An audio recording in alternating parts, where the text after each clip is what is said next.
আসসালামু আলাইকুম sir. Right of Abbott থেকে ব্রিটিশ পাসপোর্ট করতে কি কি লাগবে?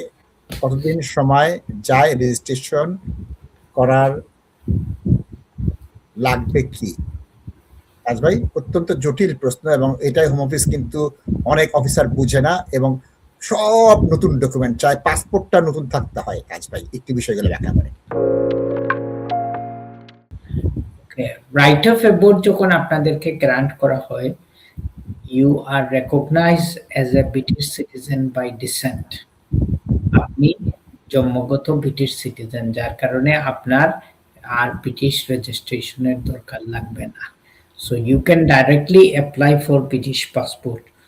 আর্লিয়ার ডেজে দর্শক আমরা অনেক কাজ করতাম আপনাদের, এগুলা এত ঝামেলা হইতো না, কিন্তু nowadays they are very strict.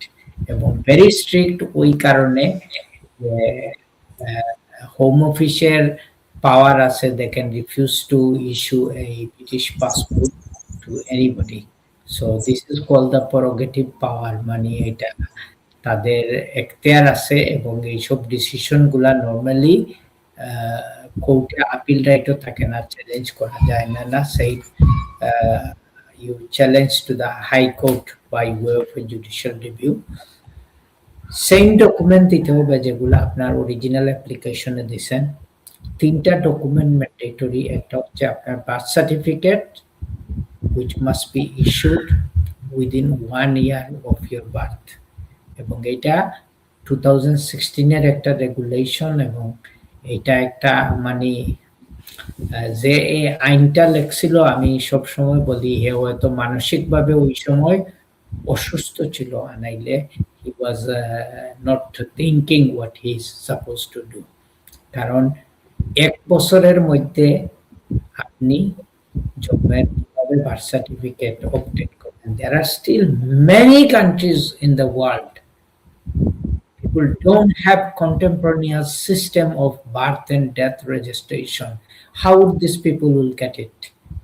In Bangladesh, 2004, the law was passed and which was implemented from 2008, and still যেটা রিসেন্ট একটা কেসে আমি স্টাডি করতে গিয়ে দেখছি যে ভাই, আমি জানি না আপনি অ্যাওয়্যার আছেন কিনা, বাংলাদেশের ল থাকা সত্ত্বেও ওই রিপোর্টে বলা হয়েছে যে বাংলাদেশের অনলি 42% মানুষ ভলান্টারিলি তাদের ছেলেমেয়ের করে থাকে।